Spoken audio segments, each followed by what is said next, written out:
बाबा, बाबा, कम से कम आप तो हमें छोड़ कर ना जाए। आप तो छोड़ कर ना जाए बाबा।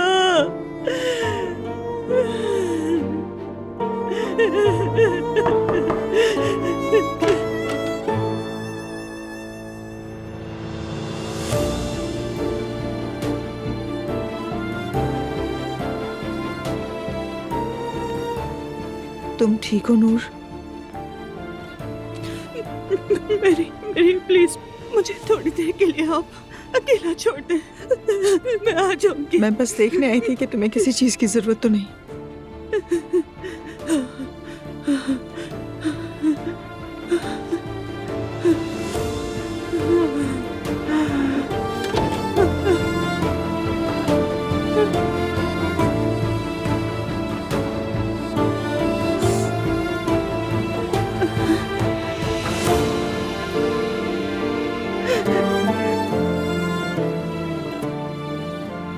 अम्मी, अम्मी, मुझे हिम्मत दे।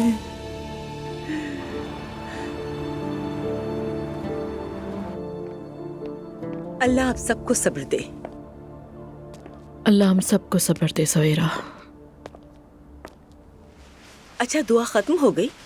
अरे नहीं सवेरा, मैं बर्दाश्त नहीं कर सकी। सारा दिन खड़े रहे थे, मेरी हालत खराब हो गई, बीपी बढ़ गया। हाँ, और वैसे होना भी यही था। वैसे उन्हें बुरा तो नहीं लगना चाहिए। नहीं बेटा, सबको मालूम है कि मैं बीमार हूँ और तुम भी उम्मीद से हो। जी बिल्कुल, आप दोनों की हालत सबको नजर आ रही है, सब समझते हैं। मैरी तो वहीं पे है अभी। सच में अभी तक यकीन नहीं आ रहा। इतनी मजबूत औरत चली गई। खैर, मैंने एलिफ को सुला दिया था, जरा देख कर आती हूँ। हाँ, जो पीछे रह गए उनका हाल भी बुरा है। हाँ, बहुत मुश्किल वक्त है। दिल का ही मसला था ना। जब पहला दिल का दौरा पड़ा था तो उन्हें अस्पताल से निकलने ही नहीं देना चाहिए था। ठीक कह रही हैं मम्मी आप। मेरी भी आ गई। मम्मी, हम अभी उसी के पास से तो आए हैं ना, इतनी जल्दी कैसे आ सकती है?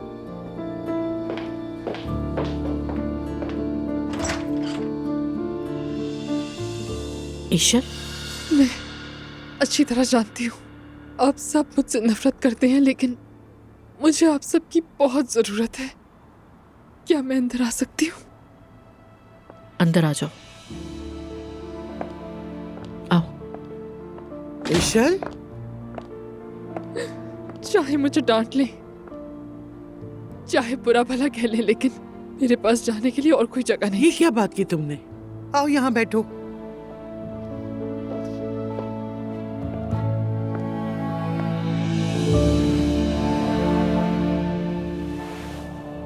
नूर ने हॉस्पिटल में मेरे साथ बहुत बुरा किया। हॉस्पिटल गई थी तुम ईशल?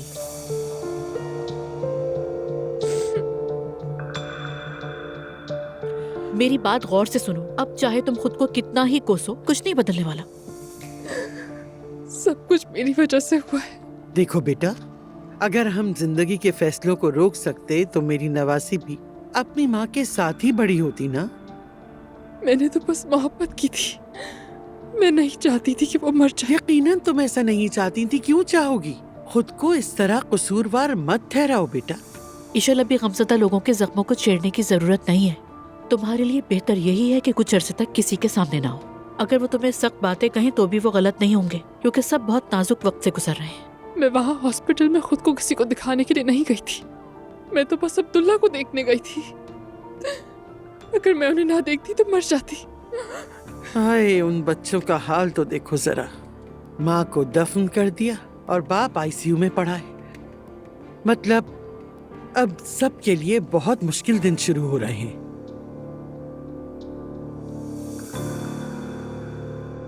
मरहुमा की बख्शिश के लिए सब सूरह फातिहा पढ़ें ताकि उनकी मंजिल आसान हो।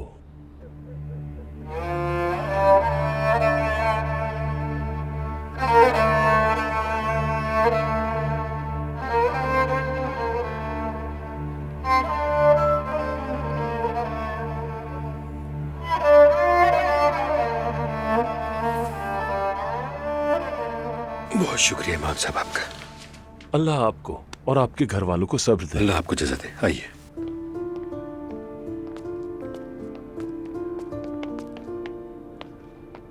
बच्चों, एक बार फिर ताज़ियत।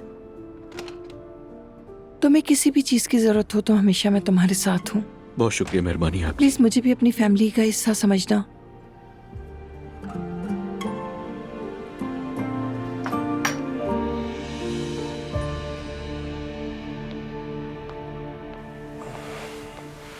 जुल्कर, जी भाई। ले जाओ इसे, मैं इस हलवे को नहीं खाना चाहता।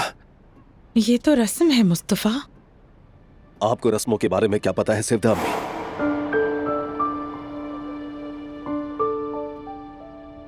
ठीक है, ना खाए। मैं भी अपनी माँ के बाद उनका हलवा नहीं खा सकी थी। कभी कभी दिल नहीं मानता।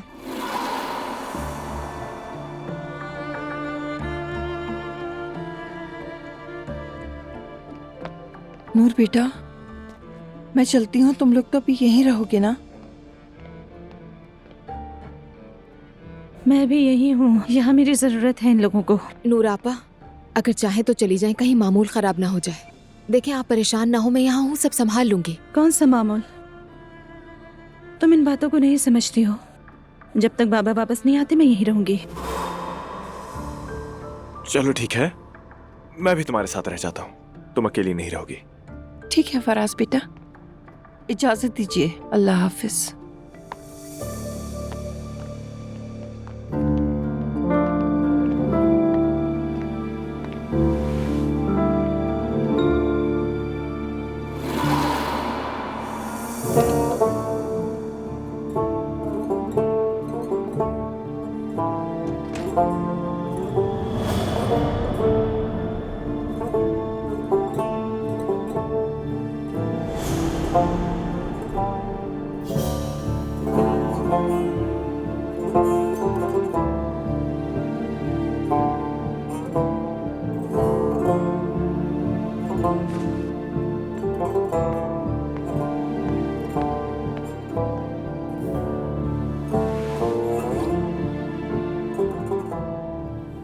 मुस्तफा, तुम ठीक तो हो ना?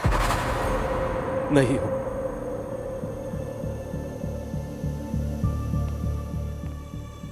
भाई, नूरापा, नूरापा। मुस्तफा कुछ अजीब लग रहा है। और क्या करेगा नाला? क्या करेगा? हमारी माँ मर गई, वो और क्या करे? वो तो आप सही कह रही है, लेकिन आपके और अजलान की तरह नहीं है। क्या हम यहाँ दुख का मुकाबला कर रहे हैं? अगर तुम्हें यहाँ भी मुकाबला करना है तो सबसे पहले तुम अपने मियाँ को सारे नंबर दे दो। समझ रही हो तुम? पागल हो तुम? क्या पागल हो? अजलान, आप लोग मुझे गलत समझ रहे हैं। क्या?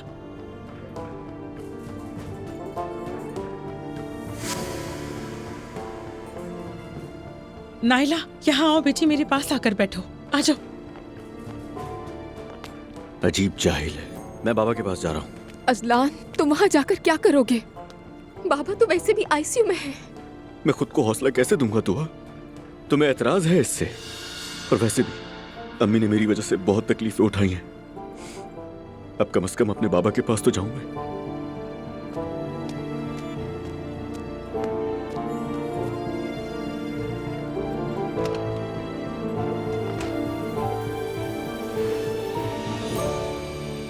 देख लो, जब एक घर से एक जनाजा निकलता है तो एक केस अदालत से भी निकलता है। ये बात लिख लो मेरी। ये आप क्या कह रही हैं अम्मी? मैं कह रही हूँ कि मरियम साहिबा के बच्चों में सबसे पहले किसकी तलाक होगी? मुझे तो लगता है कि अजलान और दुआ की होगी। अल्लाह न करे अम्मी, आपने तो मुझे डरा दिया है। मैं जाकर मुस्तफा को देख कर आती हूँ।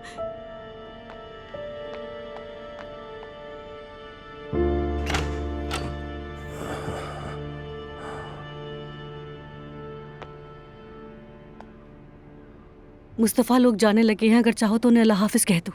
नीचे 10 लोग खड़े हुए हैं नायला, वो लोग कर लेंगे। तुम ठीक तो हो ना? अब मुझसे बार बार ये मत पूछो कि मैं ठीक हूँ या नहीं। तुम मुझ पर क्यों चिल्ला रहे हो मुस्तफ़ा? नायला, तुम मेरा मजाक उड़ा रही हो। नहीं मुस्तफ़ा, तुम गम में हो इसलिए मुझे गलत समझ रहे हो। देखो मुस्तफ़ा, तुम अपनी माँ की मौत पर जितना गमगीन हो उतना मैं भी गमगीन हूँ। वो मेरे लिए सगी माँ के बराबर थी मुस्तफ़ा। सब लोग उस औरत की मौत के जिम्मेदार हैं।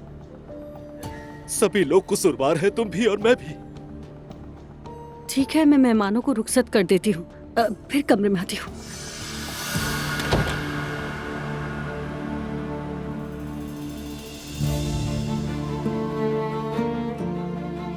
पिछली बार आप गाड़ी में ये लॉकेट भूल गई थी, शायद गिर गया था। मुझे तो यकीन नहीं आ रहा। मैं तो बहुत डर गई थी कि कहीं खो ना गया हो। ये तो मेरा लकी लॉकेट है। मेरी जिंदगी के मुश्किल लम्हों में इसने हमेशा मेरा साथ दिया है। आपने इस लॉकेट को किस कदर कीमती बनाया था। वो सुबह जब हम साथ जागते हैं खूबसूरत होती हैं। हम वहां पहुंच गए जहां शायर ने कहा था, मैं मेहमान बन के आ रहा हूं समंदरों की आवाज के दरमियान और सुबह की धूप की तरह। हैरत ज़दा सा। आप तो नए घर में आते ही शायर भी बन गए हैं। तुम्हारी जिंदगी में आते ही शायरी भी आ गई। अब हमारी जिंदगी हमेशा ऐसी ही रहेगी।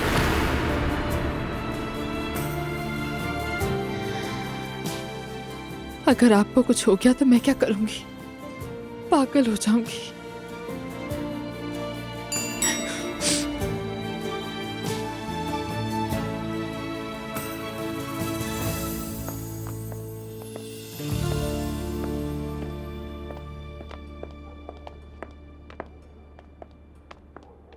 मुझे तुम्हारी फिक्र हो रही थी, कॉल की थी, तुमने उठाई नहीं तो इसलिए मैं आ गई।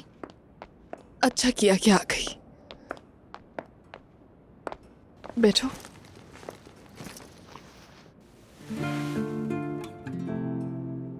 अब्दुल्ला साहब कैसे हैं अब? कोई खबर मिली तुम्हें? हॉस्पिटल गई थी मैं। नूर ने मुझे वहां से बाहर निकाल दिया। वो लोग बहुत गम में हैं ईशल। मेरा भी यही हाल है। उन्होंने तो अपनी माँ को भी खो दिया है।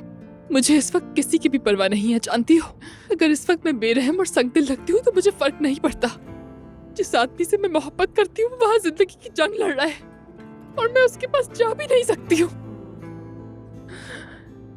तुम तो किसी को भी जज नहीं करती थी, यही कहा था ना? मैं तुम्हें जज नहीं कर रही। मेरा मतलब, मैं तो खुद सदमे में हूँ ईशल। जब तक अब्दुल्ला दोबारा जिंदगी की तरफ नहीं लौटते मुझसे कोई भी उम्मीद ना रखना डफने। क्या तुम वाकई अब्दुल्ला साहब से इतनी मोहब्बत करती हो? मुझे नहीं लगता कि मैंने इससे पहले कभी भी किसी से इतनी मोहब्बत की हो।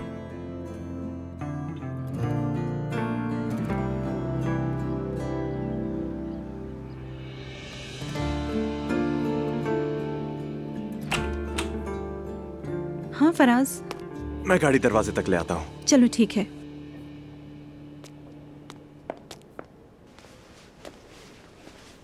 चले बाबा, चलते हैं। ये पहन लीजिए। मुझे ले चलो यहाँ से, मजीद 1 मिनट नहीं रुकना चाहता मैं इस जगह। आहिस्ता, ध्यान से। फराज अभी गाड़ी लेने गए हैं, आता ही होगा।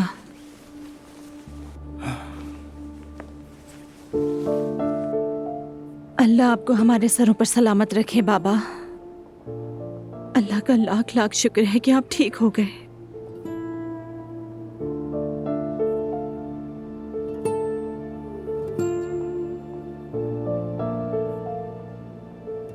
तुमने अपनी माँ की अंगूठी पहनी है ना? उनके सारे कपड़े हमने जरूरतमंदों को दे दिए। चंद चीजों में से ये मैंने यादगार के तौर पर अपने पास रख ली हैं बाबा। तुमने ठीक कहा। देखो नूर,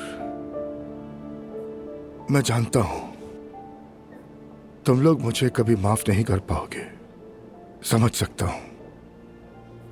कोई शिकवा भी नहीं है मुझे तुमसे। अगर जरूरी हुआ तो अलग घर ले लूंगा मैं।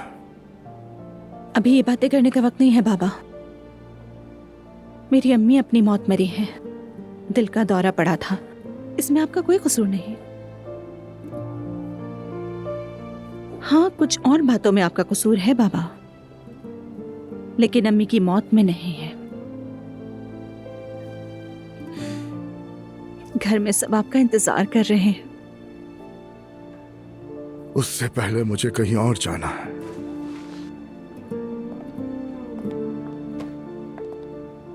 ठीक है बेटा, अगर किसी चीज की जरूरत हो तो मुझे बताना, और मैं भी अभी थोड़ी देर में कंपनी पहुंच जाऊंगी। ठीक है, अल्लाह हाफिज। अब्दुल्ला साहब को छुट्टी मिल गई है। ये तो अच्छी बात है। अगर सच कहूं तो मुझे बहुत खुशी हुई। वैसे तो हम हमेशा आपस में लड़ते झगड़ते रहते हैं, मगर मुझे डर भी लग रहा था कि कहीं उस आदमी को कुछ हो ना जाए। नुकसान तो मरियम साहिबा का हुआ है। अब क्या कर सकते हैं, उनका वक्त आ गया था। अल्लाह सब के लिए आसानियां पैदा करे। आमीन। चलो नुमान, हम कंपनी चलते हैं। 2 दिन ना जाओ तो काम बिखर जाता है। वैसे भी उनके घर वालों को संभलने में बहुत वक्त लगेगा। हाँ।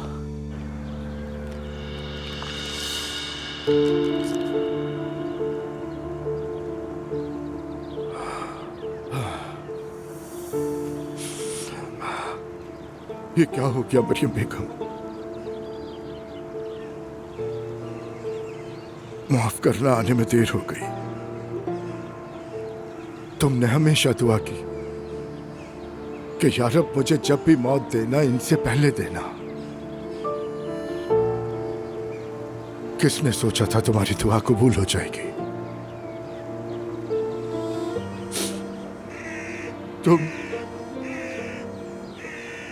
तुम मेरी दुनिया और आखिरत की साथी थी। तुम मेरे बच्चों की माँ थी, दुनिया की बेहतरीन माँ।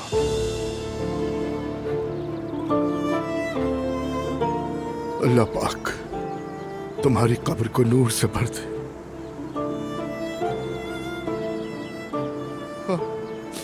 मुझे माफ कर दो, माफ कर दो, माफ कर दो मुझे।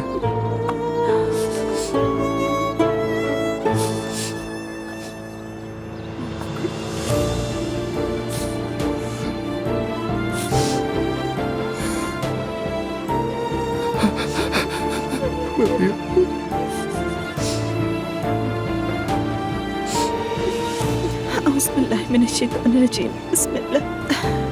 बिस्मिल्लाहिर्रहमानिर्रहीम।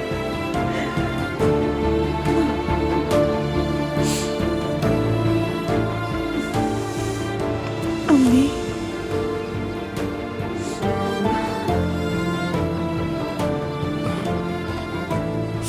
चले बाबा, हम फिर आ जाएंगे। चले।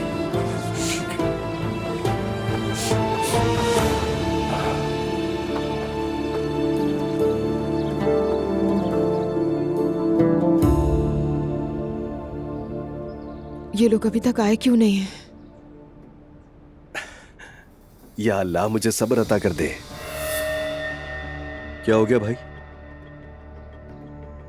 मुझे इस दोगलेपन से बहुत चिढ़ हो गई है। क्या मतलब? क्या तुम्हें वाकई बाबा की इतनी फिक्र है? मुस्तफा भाई, ये क्या कह रहे हैं? छोड़ो भी, ये बातें तुम्हारी समझ में नहीं आने वाली। क्या कोई मसला है भाई? कोई मसला नहीं है, हमारा गम अभी बहुत ताजा है ना? हाँ ठीक कहा, गम अभी बहुत ताजा है।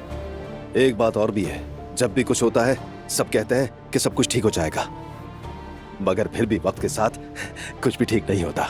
लेकिन जब कभी इंसान को यह समझ आ जाता है कि उसके दुख का सबब कौन है, तो फिर अचानक सबका एक ही छत के नीचे रहना मुश्किल हो जाता है।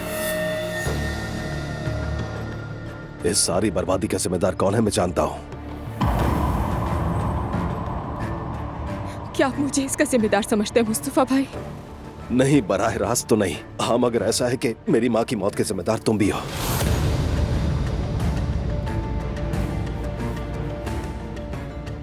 भाई, ये वक्त नहीं है इन बातों का। किस वक्त की बात कर रहे हो, जरा बताओ मुझे। अगर तुम दोनों की शादी ना हुई होती तो ना ही वो एलिफ और ना ही एशल मेरी माँ के साथ ये सब कुछ कर सकती थी। क्या मैं गलत कह रहा हूँ असलन? हाँ? मेरी माँ दिल के दौरे से नहीं मरी है।